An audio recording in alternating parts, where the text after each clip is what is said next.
mothers are literally the worst parents on the entire planet. Statistics back that. Over 70% of young men that grow up under a single mother in particular, end up in prison. So everything that this man just said is a complete lie, which means it must be time for another round of These Aren't Facts. They're just things you made up to justify your feelings.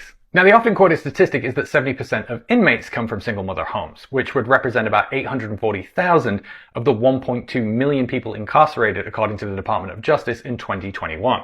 Meanwhile, 70% of the estimated 19 million children raised in single mother homes would be about 13 million. And I'm not sure how Aaron's defining young men, but even if we adjust for that, it would still be an absurdly wrong number. Okay, so Aaron misspoke, but what about that 70% statistic? That has to be correct, right? After all, it's repeated everywhere. Women gotta hold themselves accountable because 70% of boys in jail are raised by single mothers. Single sisters are to blame for the high population of men in jail. 70% of youth in juvenile delinquent facilities come from single mother homes. 80% of all youths in prison are from single mother homes.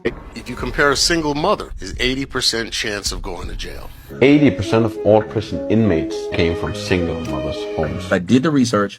80% of black males who are in jail come from single mother homes. And we are filling up these prisons with fatherless kids. Okay, so we're not sure if it's 70% or if it's 80%, if it represents all prisoners, just young men, or only black men. But what we do know is that prisons are full of young men from single mother homes, and the women folk are to blame for it. And this statistic has been copy-pasted across every website for fathers' rights groups and family law attorneys representing fathers.